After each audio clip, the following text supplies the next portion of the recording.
Bioceuticals is proud to present a one-off seminar, The Synergistic Application of Herbs and Celloids, on Saturday the 29th of June 2019 in Sydney with naturopath Dan Jones and legendary herbalist Dennis Stewart.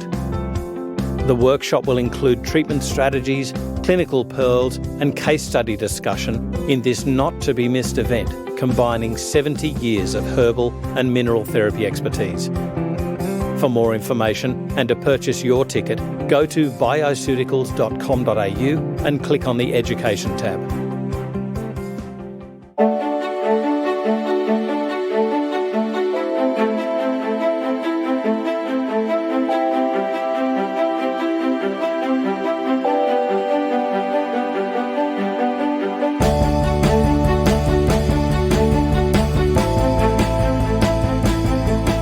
This is FX Medicine. I'm Andrew Whitfield Cook. Joining us on the line today is Amy Mingin. Amy's a naturopathic yogini and podcaster with a special interest in women's health. She's the founder of Naturopathic Yoga, combining the holistic philosophy of yoga and human physiology of naturopathy. Her themed yoga sequences feature in online offerings and collaborations with naturopaths throughout Australia and New Zealand. She's created Australia's first movement prescription service where patients can access naturopathic yoga online via their practitioner. Amy regularly interviews naturopathic practitioners for her podcast, Naturopath Specialty Sessions, and also facilitates healing journeys utilising naturopathic yoga within retreat and workshop settings. Welcome to FX Medicine, Amy. How are you? I'm very well, thanks, Andrew. Thanks so much for having me. Now, naturopathic yoga. This is something that was quite alien to me. Naturopathic treatment, yeah. Yoga, yeah. But the two together, can you explain exactly what this is? The two blend in a way that no one else has ever really done it before. So I'll take you back and tell you a little bit of my story and how I managed to sort of come up with it. Yeah. So I've been a naturopath for 10 years. And absolutely love it. But it's almost like there was this little part that was missing. There was like a part of me that just needed something else. And I've been practicing yoga for 14 years. And every single year, like you get the New Year's resolution sort of thing pop up each, at the end. For a second or December two. Each year. Every single year, there would be this little voice that's like, why don't you do your yoga teacher training this year? Anyway, I couldn't ignore it any longer. And at the start of 2018, that's when I did my yoga teacher training. And I jumped straight into the deep end and started doing workshops and focusing on women's health. I was teaching women about their cycle and talking about hormones and what have you while I was teaching them a yoga sequence. And all of a sudden the penny dropped. I was like, oh, this is great. I could actually... I think more people would like this. I think more people need to learn about this. And I got a lot of really positive feedback from these ladies. Oh, I really liked it when you talked about what was actually happening while I was in the yoga pose. And so I just started to develop my own style of yoga. It's naturopathic inspired in a way where somebody can be in a certain posture or a pose and I've got them breathing a certain way and they're in alignment. But I'm also talking them through what's actually happening in their body at that time. Right. And so when they're doing the yoga sequence, it's just like a regular yoga class, don't get me wrong, but you're learning so much more about your body and you become a lot more empowered in your own healing journey. So do you find, though, that there's a big jump with the knowledge of the human body, or do you find that your clientele have already got that minimal knowledge level? So I'm sure a lot of naturopaths would agree here, we try and empower our clients and talk a lot about how the body works within our clinic setting. So yes, I would say that the vast majority of people who would be practicing naturopathic yoga would have some sort of knowledge of the body. But it's about helping them take it a little bit deeper and helping them sort of step right into that healing journey and really tune in and become more aware of what's actually happening. Yeah.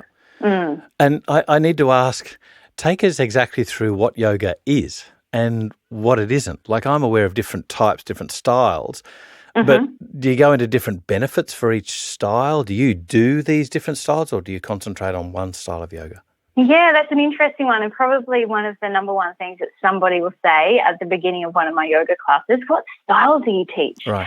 And I would say that I teach probably a little bit of Hatha meets Vinyasa meets Yin.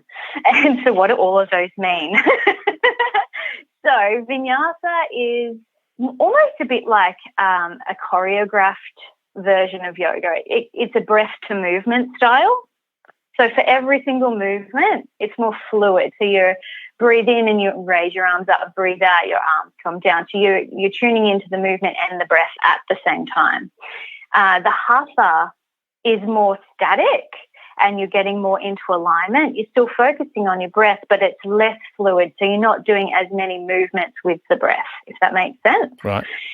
And then Yin is a much more slow release. It works more into the connective tissue.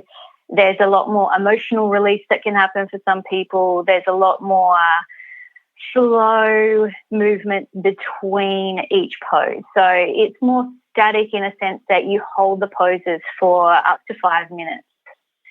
Whereas in a Vinyasa flow class, you're literally breathing in for as long as you can breathe in, is as long as that little posture will stay. So there's a huge, vast difference between the different styles, and depending on which themed sequence I'm teaching is dependent upon what styles I'll draw upon. Do you find similarities in yoga? Like, for instance, when you were explaining the Vinyasa yoga, in my mind's eye, I'm picturing the Pilates that I do. Do you have similarities there, or is it just vastly different? I guess there's a little bit of similarity to Pilates in a way that there are certain parts where I'll say, are you switching your core on? Make sure you're breathing. But I would say the yogic breath is really different to the Pilates breath. I would say that's the main difference. So the yogic breath, you're trying to breathe all the way down, like into the pelvis, and fill the lungs all the way up to the shoulders. Right. Versus Pilates, you're almost using about 20% of your lungs because you're trying to keep the core really switched on. Right. There's so much to learn. God. There is. Look, we all know we've lost the art of movement in the 21st century. Convenience rules, and it's our downfall. Why is yoga suited to help patients move more? And indeed, which patients choose yoga? Are there those that don't? Are there those that it's not appropriate for? So that's interesting because I am probably one of the most biased people you'll ask that question to. Obviously. So I'm like, yoga's for everyone, Andrew. And if they can't do a certain pose, well, I just modify it for them. And so that's what I always say. If you can't do this, we'll use this, or try it this way. So I would say there's never a time when you can't do yoga unless you're obviously injured, but you could still do some form of movement. You could still do some type of breath. Yeah. And yoga isn't just about the movement. It is, I guess, pulling on a little bit of yoga philosophy here. They say there's 8 limbs of yoga, and the movement, or the asanas, make up just one of those 8 limbs. So whilst we in the West focus on the asanas, it's the posture, it's the movement, there's still the breath, there's still all the other aspects of yoga that I draw upon to help deliver to the audience and what they need. And then coming back to what you said, losing the art of movement in the 21st century, I completely agree.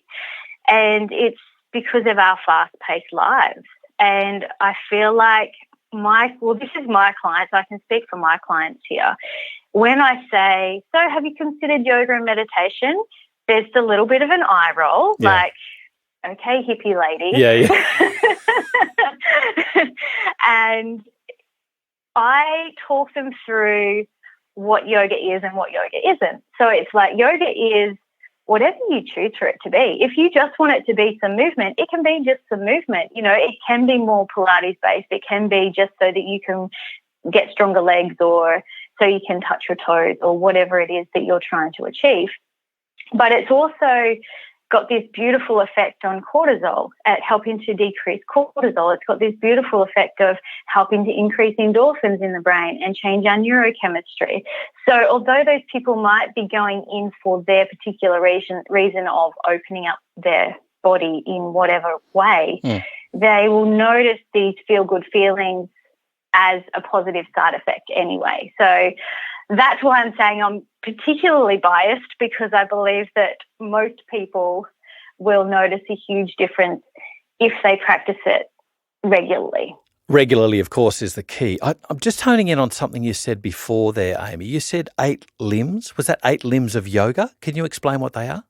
So the 8 limbs of yoga are all about your concentration, your focus, your compassion, going into various things you do off the mat, basically. And it's more in that meditative state and how you treat people in the world. And so anytime you go to a yoga class and they're more philosophical type teacher, they will talk more about what you can do off the mat rather than just what you're doing in your asanas.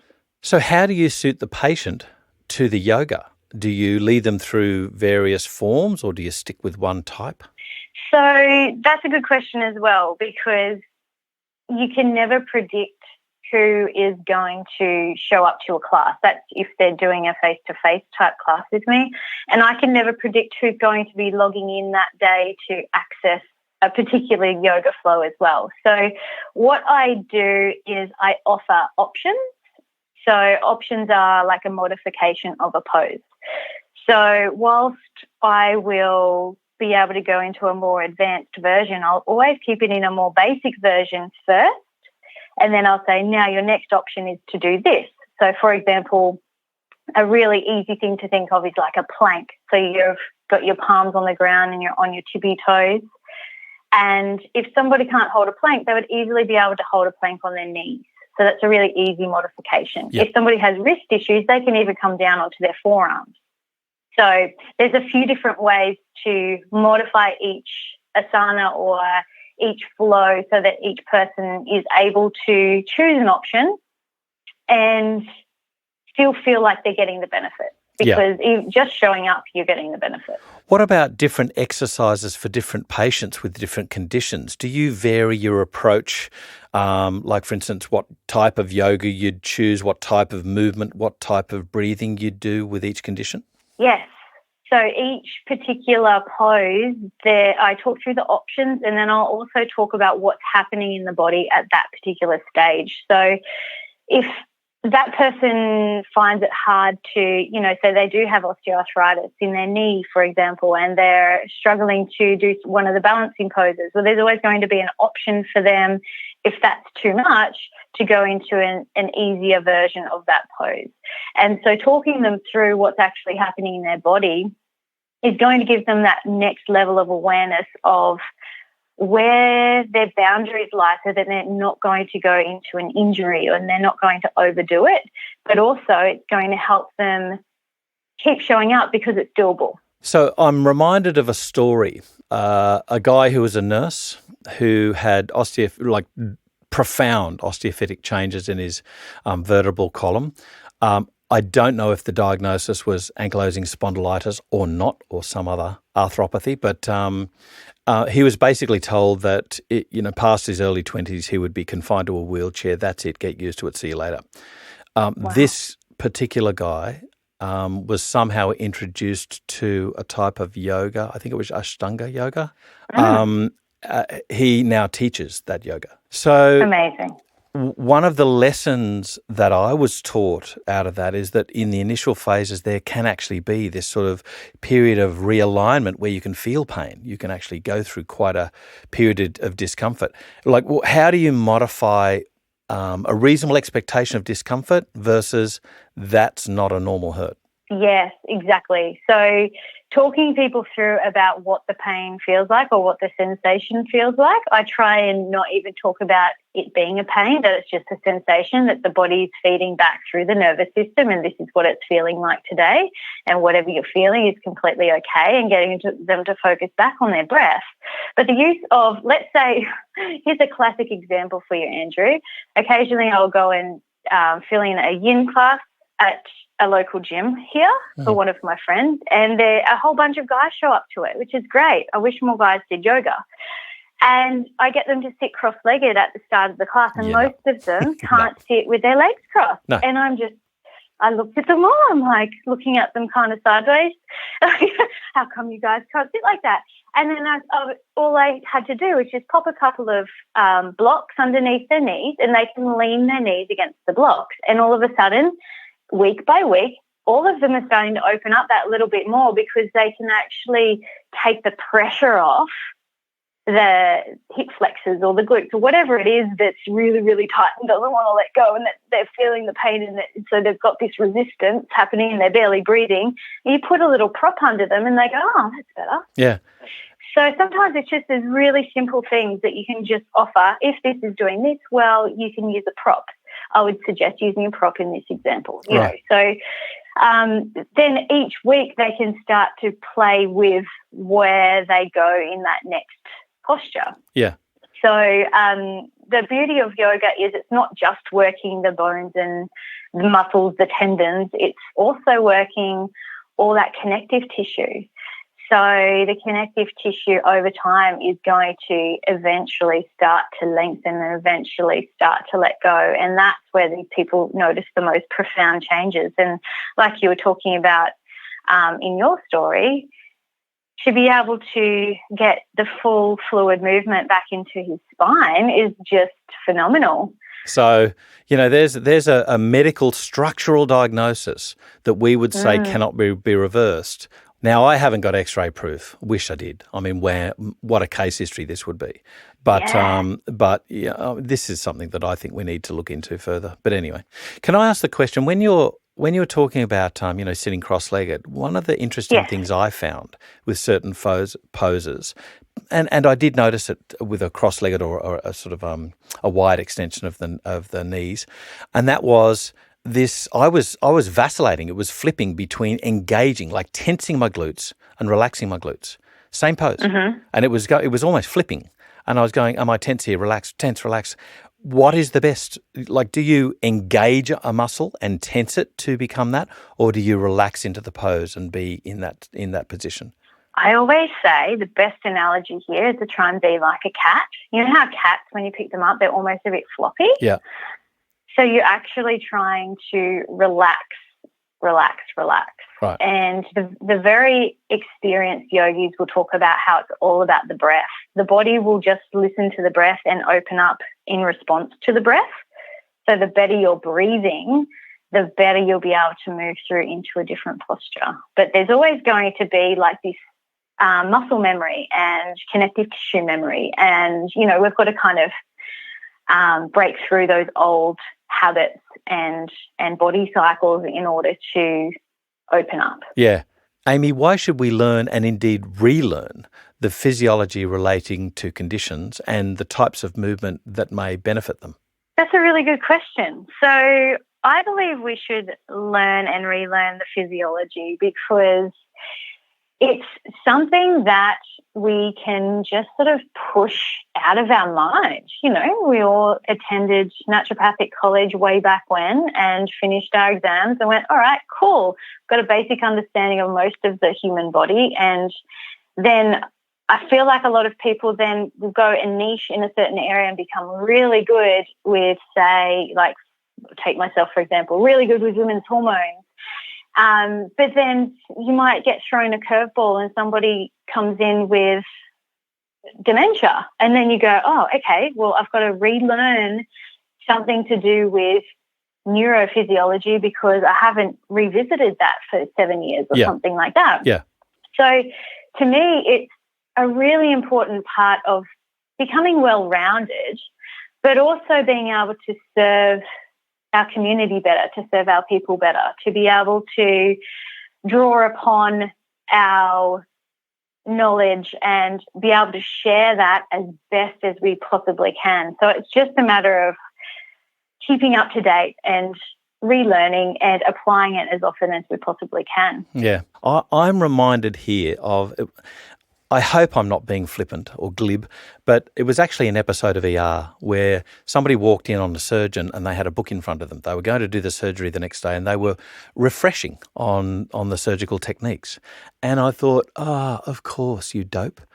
It made me cognizant of what I love to do anyway. Like I've got this weird passion for, my Anat and Phys books and getting out Harrison's medical text and flipping through it every now and again to learn about pathognomonic symptoms and all of that sort of thing. But it's something that we really need to do as a structured thing, to relearn what we think we know, because things change.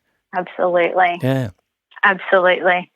Otherwise, we become so sort of narrow-minded, and I feel like we can often get stuck in the same pattern. I'll draw upon one of the wise guys who I like to listen to, Joe Dispenza. Yeah.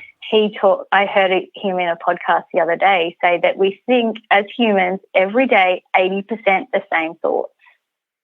And I was like, oh my gosh, well, it's so boring. Do I think about coffee that much? Wow. There's so much more of the world out there and we keep thinking the same thoughts over and over again. Wow. That is really amazing. So, isn't it? So, Amy, let's just delve into a few different types of conditions that you blend naturopathic treatment with yoga. Let's say metabolic issues. So let's go diabetes, type 2. Mm-hmm. Now, we've got a classic picture in our mind's eye that we might think about, but tell us what sort of patients present to you and what's their learning curve. Yeah, this is good. So diabetes type 2, there's some really cool studies about how even just one yoga pose after eating can drop postprandial blood glucose levels significantly. So wow. The use of the musculoskeletal system and the respiratory system in order to regulate blood glucose and insulin response is phenomenal. So being able to offer naturopathic yoga alongside all of our wonderful herbs and nutrients and other lifestyle techniques is so profound for someone with type 2 diabetes. So, I mean, that's astounding to me. What about other conditions? Let's go, cardiovascular. So let's say post-heart attack.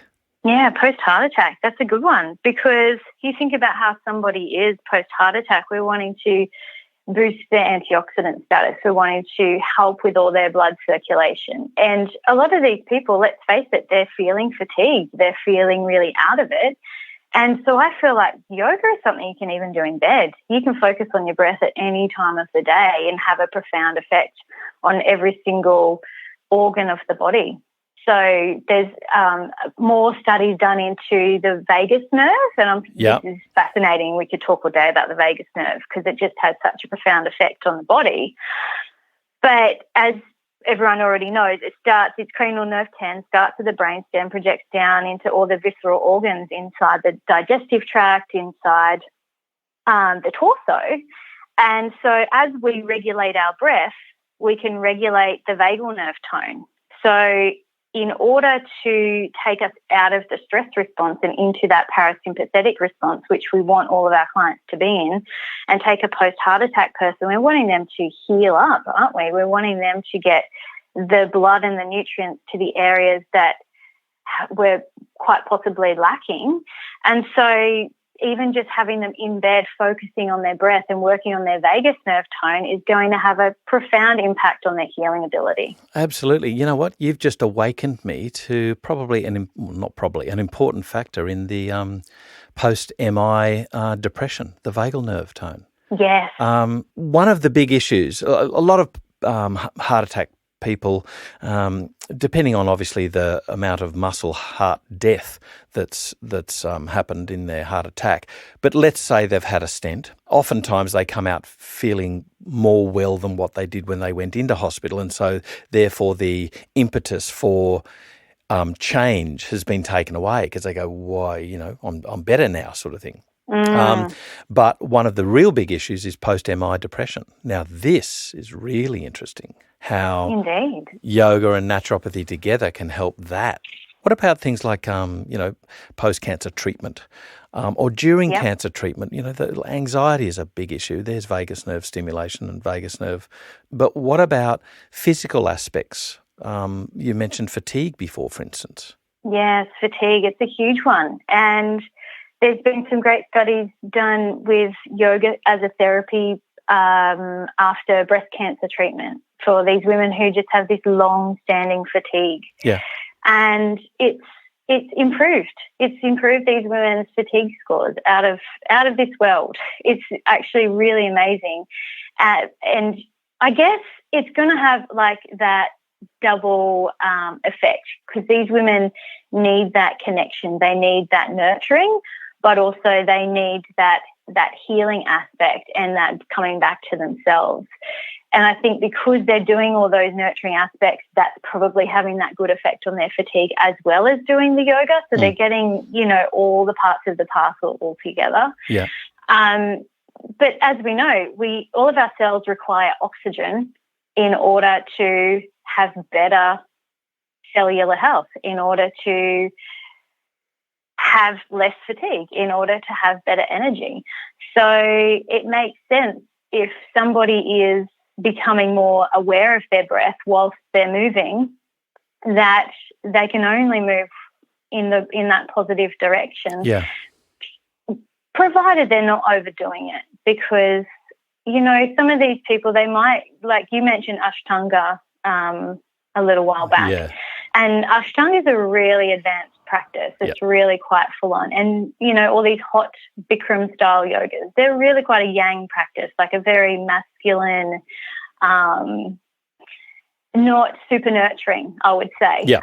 So I would keep those for the people who want to be athletic and go down that track. But for the people who need and require that nurturing and require that coming back to themselves, yoga, like just a hatha class or a yin class, is just so perfect for these people, just to retune with exactly where they're at so they can keep moving forward. One of the important things I'm realising, and I knew it, but I wasn't cognizant about it, is that you have to really look at yoga as like which yoga, which class, which type. You need somebody who's got some expertise like yourself to say, look, this is what I do because of this. What you're after is that. So your type of yoga would probably suit that. Absolutely. Yeah. 100% agree. And you've probably seen it as well. Clients will come in and they'll say, oh, I want to lose weight. And that's their main thing that they come in with. And it's like, oh, well, we've also discovered that you've got all these other things going on that's kind of standing in the way of that. And going and doing this really hardcore exercise class or boot camp, like, oh my gosh, don't get started on boot camp, is often not the thing that person needs. Like, I've had people lose weight by doing really slow restorative style yoga. It actually works. I'm wondering here, sorry to harp on about the vagus nerve, but there's an issue, an ongoing stress, a cortisol type response, but also, the realization you mentioned earlier that the yin yoga can be very emotional. It's a very slow release. So there's a big issue with weight loss. Yeah, indeed. And I think because in society we've been told that they have to eat less and exercise more and slog it out and do all the things when they're already doing all the things, and it's obviously not working for them. Yeah. And so this whole emotional side of things, if they're going to a class that's teaching them to nurture themselves, to love themselves, I think, and I've seen it and experienced it myself, that it's like somebody starts to accept where they're at more, and then they can take those steps forward without having to punish themselves. So this is so much more in tune with a healing journey rather than being forceful. Yeah, that's a really interesting point you make there. Can I ask about endometriosis, menopause? Where do these fit in with naturopathic yoga? Oh, yeah. See, I love women's hormones, and yoga has the ability to help regulate hormones and help to regulate the innervation of certain organs and to help regulate the circulation to them as well. So let's take a twisting posture, for example. And if we're doing it in a low squat and then you're turning into a twist, then you're getting this gentle massaging through the organs of reproduction. So you're thinking the uterus and the ovaries.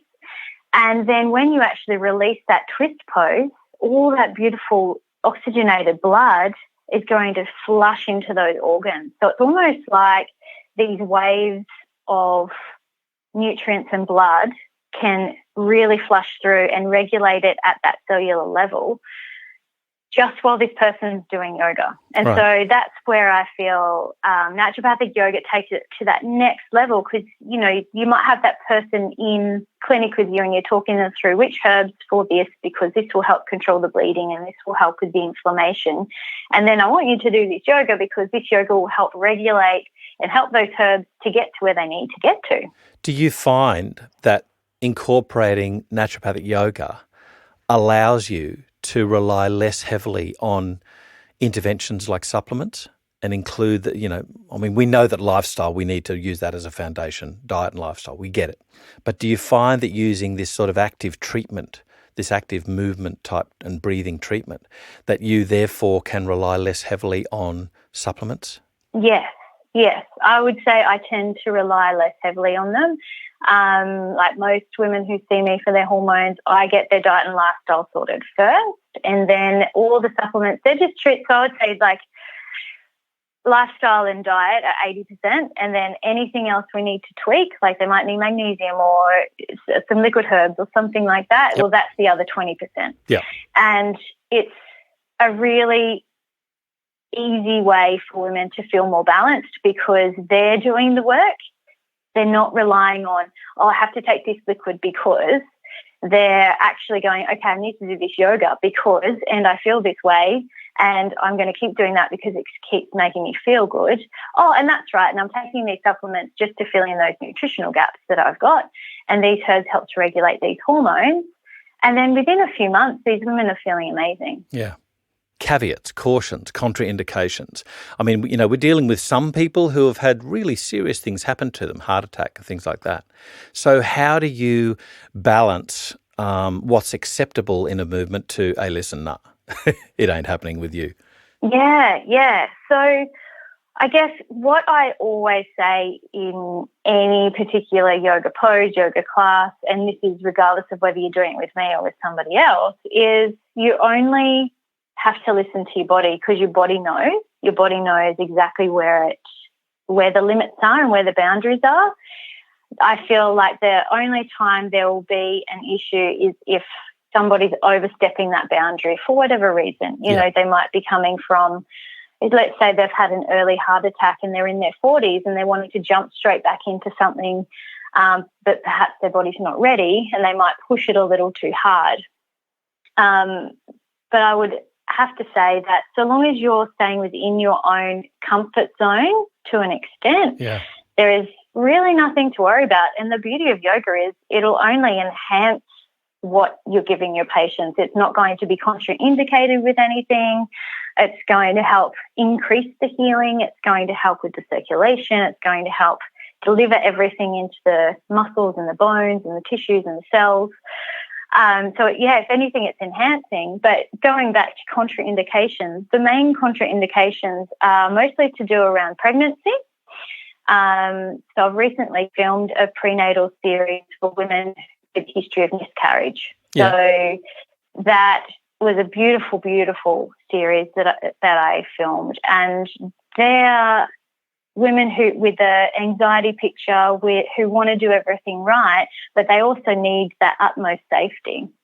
And believe it or not, it's all about keeping things in alignment and not doing anything across the body that is going to like twist. You know how I was talking earlier about the twist and the reproductive organs? We obviously wouldn't do that in a woman who has a history of miscarriage. Gotcha. Who is pregnant. Yep. You know, so it's things like that. And there's various pranayama techniques, which is also known as like the breathing techniques. But I don't necessarily go into those too much. I may bring out some pranayama series later on because it is really energizing. But that's the only other thing that you wouldn't do pranayama if you had high blood pressure. You would take it really really easy if you had adrenal fatigue. I have had adrenal fatigue pretty bad in the past, and going through some yoga poses, I'll get really dizzy. So, you know, and then you just have to stop for a second. You've got to like get your vision back, and you've got to let that blood get back to your head. So if you're one of those people, you just literally don't keep pushing it. You just got to stop for a sec and then catch back up with where the class is. Or if you're doing it online at home, you just pause it and then you just stop for a sec and catch your breath and wait for everything to regulate, and then you can hop back in and just go gently. So, yeah, they're the main things, is listening to your body. And not overdoing it. So therefore, if we're talking about listening to your body, males therefore are obviously at greater risk of any sort of side effect, adverse effect, because we don't listen. But I think the thing that you're pointing out is when they're doing it in the privacy of their own home, just like if they were doing any exercise, any sit-up, any whatever, that they're more likely to listen, to go, okay, yeah, that hurts, don't do it, sort of thing, you know? And there's going to be some days when you feel amazing and you can do absolutely everything, and then the next day you try and balance and you're falling over.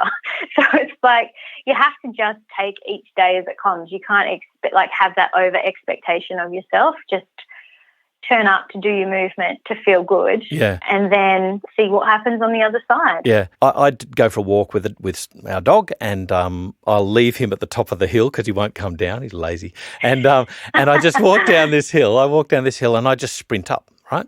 Now, what I find really interesting is taking my pulse after. There can be a variation of like 12 beats per minute on that sprint. Now, allowing that, you know, you'll get variation in performance. I get it. But it's really interesting to me just how different each day can feel with regards to what you think you can do.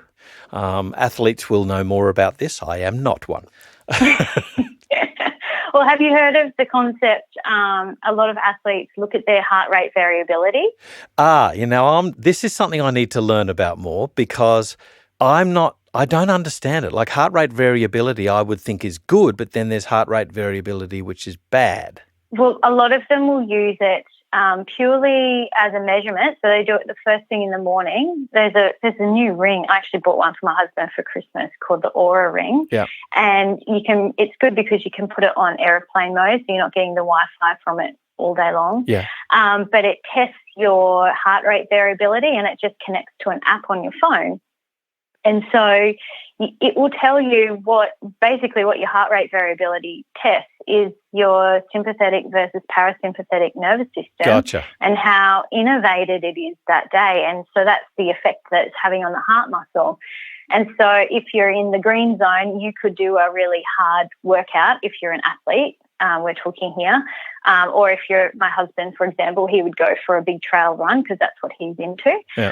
Versus if you're in the red zone, quite often you'll be feeling in the red zone. They're your days where you should probably just go for a walk, or you just do a really light, gentle yoga session, or whatever it is that floats your boat. But you can look at this heart rate variability as a way to match up where your body is and where your nervous system is in order to gain the better results as well. You've also developed a course, though, which ties all of this together, right? Yes, or a series of different courses, yes. So when did you first realise that this sort of thing was missing from your clinical toolkit, and how long did it take to develop, and indeed, what's the outcome of it? Okay, so after that workshop that I held in April this year, 2018, it took me about a month to actually come up with the name Naturopathic Yoga, which at the time I was a bit hesitant because I'm like, but it is exactly what it is. Yeah. And then I sourced myself a videographer, and she happens to be one of my friends, and we go to studios and different locations, and I film different themed sequences for different areas of the body. So, for example, at the moment we've got the rejuvenation series, which is more yin style, restorative, great for adrenal fatigue, chronic fatigue sort of picture. There's also a thyroid and metabolism series, which is great for stimulating and regulating the thyroid gland, getting the metabolic rate happening.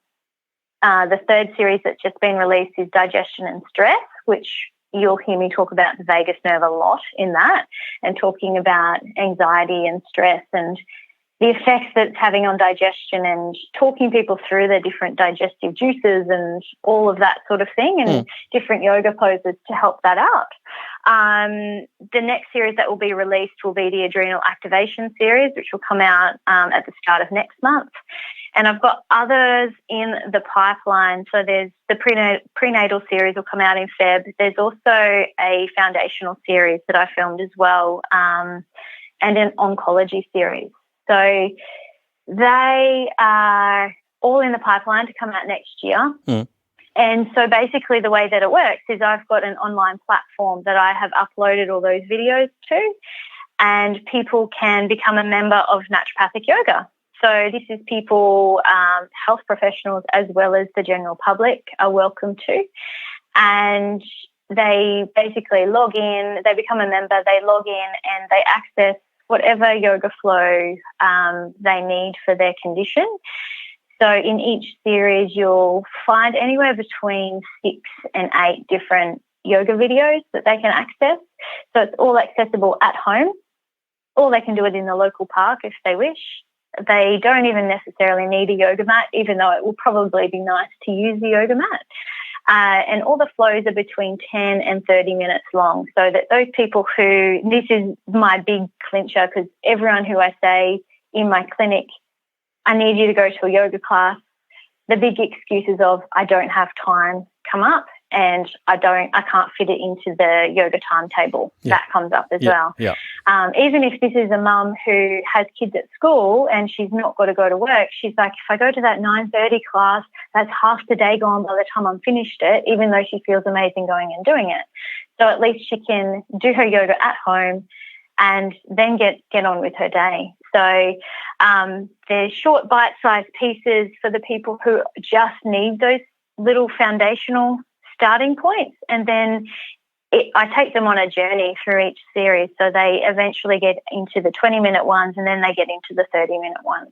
So the caveat to this is there are, how many have we done now? I think there's been 10 naturopaths so far who have wanted naturopathic yoga as a part of their online programs that they're giving to their audiences. So naturopathic yoga features in all these different, so there's some thyroid programs, and there's some oncology programs, and there's some pregnancy programs, etc., that naturopathic yoga is within as well. So all those naturopaths out there with their online courses, and they're wanting to make it holistic by having the movement in there too, well, that's another niche that I've created the naturopathic yoga for. This is awesome for further learning. So this is directed at the end of the consumer. Have you got any plans to develop programs to help naturopaths take on what you're doing? Definitely. So my big plan is to help other naturopaths help their clients. Yeah. So basically helping them by creating movement prescriptions. And so they get their own unique link from me, and they give that link to their clients to access naturopathic yoga. And I guess like any sort of patient ordering system that person normally accesses, well, they're treating their movement in the same way. Yeah. So if that person becomes a member of naturopathic yoga, well, it's like they've just sold a magnesium product, but it's in a movement way, if that makes sense. Yeah, but I love the way that, like it's prioritization of the lifestyle issues, and in a form which, affects not just physical aspects but emotional aspects as well. So I just think it's such a great little sort of package, and not the least of which we need to open up a little bit about what is yoga. But what other further resources can you share with us that we might be able to put up on FX Medicine? Okay, so you can find out more about naturopathic yoga. I've got a site, which is naturopathicyoga.teachable.com. Also on Instagram, which is naturopathic yoga. And I'm on Facebook as well. So that's naturopathic yoga with Amy. And I've also got a YouTube channel for any of you who are on YouTube. So you can just literally put naturopathic yoga into the search bar in YouTube and I'll come up. So there's lots of different ways you can access content and lots of different ways you can get in contact with me. Fantastic, Amy. And we'll put some of the research that you've mentioned also, we'll put that up on the fxmedicine.com.au website as well. Amy, thank you so much. Thank you so much for taking us through this today. Naturopathic yoga is something I would have never contemplated, obviously because of my ignorance of yoga. But I love the way that you've packaged it together. You know, you've made it adjustable for all age brackets or conditions or levels of fitness or disease, discomfort. It's really personalised. So I've got to say, hats off to you. Thanks, Andrew. This is FX Medicine. I'm Andrew Whitfield Cook. If you enjoyed today's podcast, you can find more Industry Insights podcasts and resources under the Community tab on the FX Medicine website.